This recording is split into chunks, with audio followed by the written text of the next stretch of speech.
En una tarde fresca de junio, el cielo de Lima se tiñó de un anaranjado profundo que parecía cubrir la ciudad entera con una manta de inquietud. El bullicio habitual de los vendedores ambulantes y el tráfico caótico continuaba como si nada pasara, pero en medio de ese ruido se gestaba un silencio más pesado, un silencio que pronto se convertiría en la sombra de todo un país. Ese silencio llevaba el nombre de Ana Morales, una joven periodista que desaparecería sin dejar rastro después de investigar demasiado cerca del poder. Ana tenía apenas 28 años, pero ya era conocida por su pluma implacable y su carácter desafiante. Desde que comenzó a trabajar en un diario independiente de Lima, se había ganado la reputación de ser una cazadora de la verdad. Muchos la admiraban, otros la temían. Sabía que su camino no sería fácil en un país donde denunciar la corrupción a menudo significaba enfrentarse a intereses oscuros y peligrosos. Sin embargo, lo que ella no sabía era que su último reportaje marcaría no solo su carrera, sino también su destino. A principios de 2025, Ana recibió un correo electrónico anónimo. El mensaje era corto, casi escueto, pero lo suficientemente contundente como para despertar todas sus alarmas. 3 ministros, contratos millonarios, todo está en los documentos. El correo incluía archivos adjuntos, facturas, transferencias bancarias sospechosas y documentos oficiales con sellos del Estado. Cualquier otro periodista hubiera dudado en abrir esa puerta, pero Ana, fiel a su instinto, decidió entrar de lleno. Durante semanas se sumergió en archivos polvorientos, entrevistas secretas y encuentros clandestinos con fuentes que parecían más asustadas que convencidas. Cada detalle que descubría la llevaba más cerca de una verdad incómoda. 3 ministros del gobierno de Dina Boluarte estaban involucrados en una red de corrupción de proporciones alarmantes.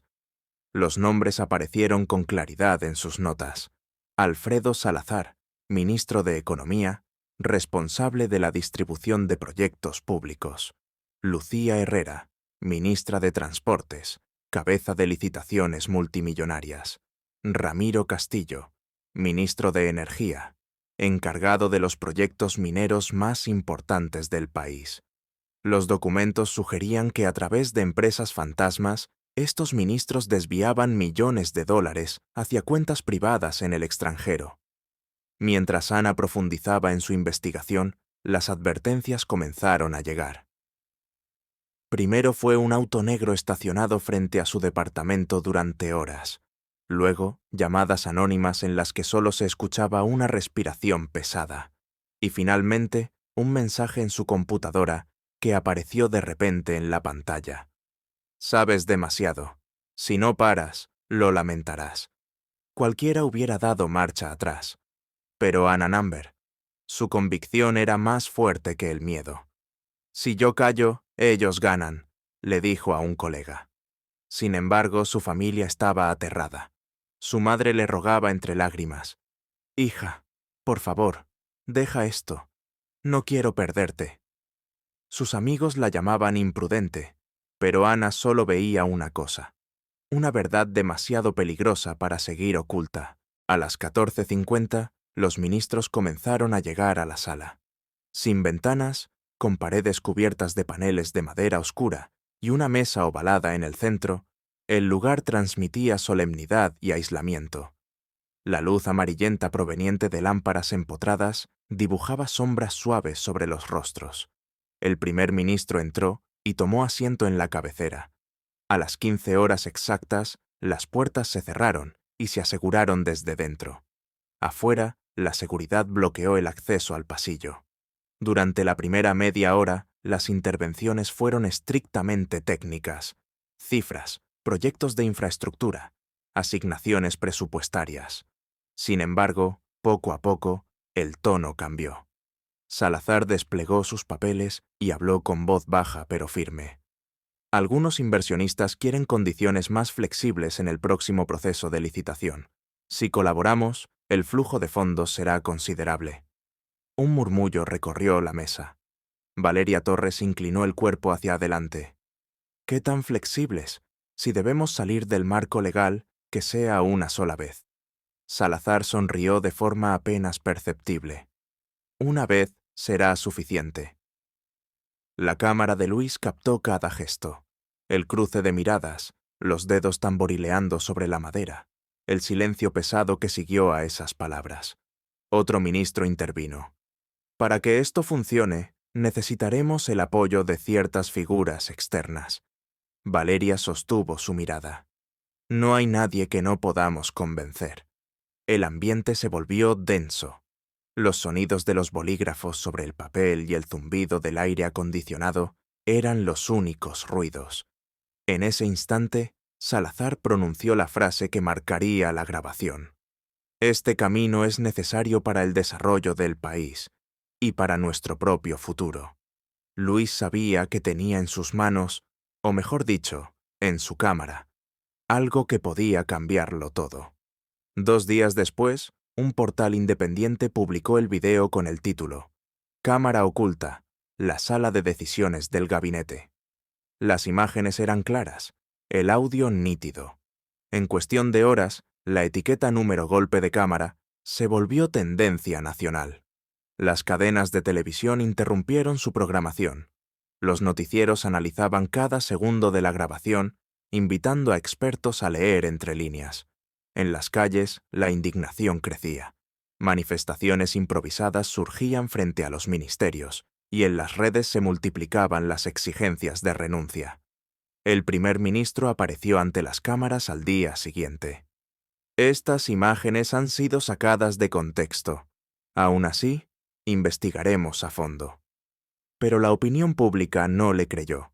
Las miradas, los gestos y el tono de voz de los ministros decían más que cualquier explicación oficial. Los medios internacionales no tardaron en hacerse eco.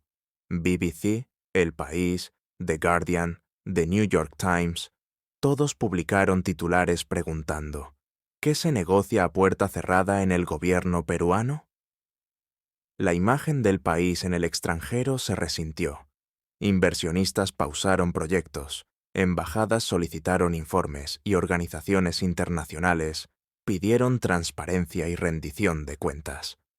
Mientras tanto, Luis desapareció. Nadie sabía dónde estaba.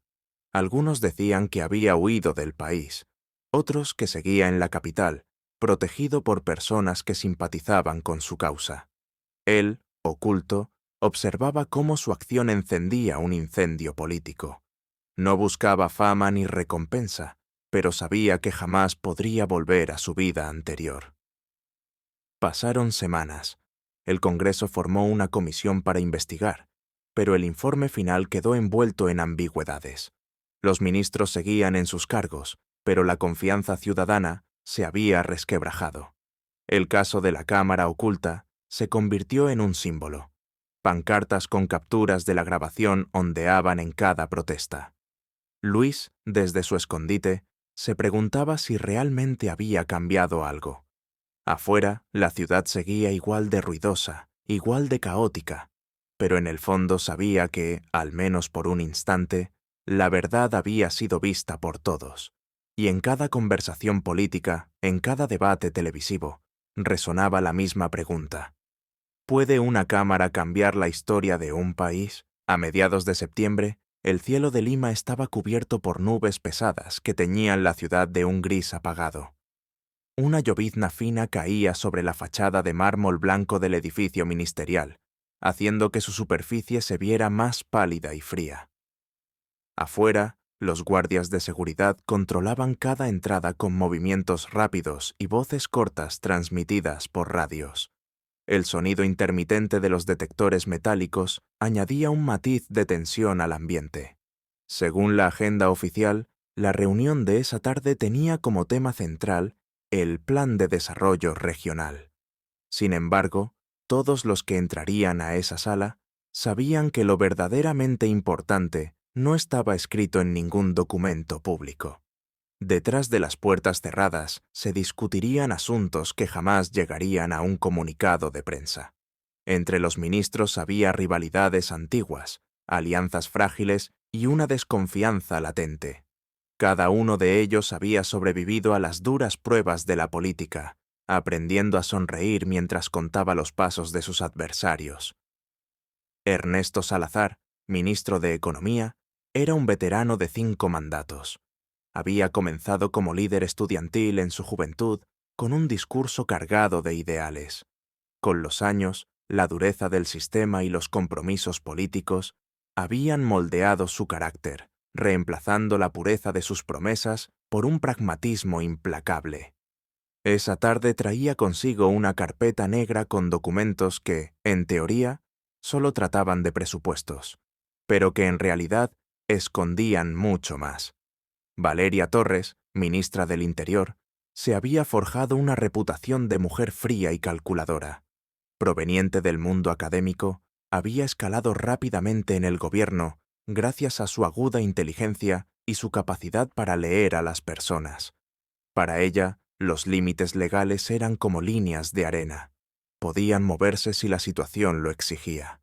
En un rincón invisible de esta historia estaba Luis Arce, técnico del Departamento de Seguridad. Joven, de trato silencioso y mirada atenta, pasaba desapercibido para todos. Su trabajo consistía en reparar micrófonos, ajustar cámaras y asegurarse de que los sistemas funcionaran. Sin embargo, desde hacía semanas llevaba un plan secreto. Había instalado una pequeña cámara de alta definición dentro de una rejilla de ventilación en la sala de reuniones. El dispositivo grabaría no solo la imagen, sino cada palabra, enviándolas a un servidor remoto protegido. Luis sabía que estaba cruzando una línea peligrosa, pero en su fuero interno repetía: si no lo hago yo, nadie lo hará.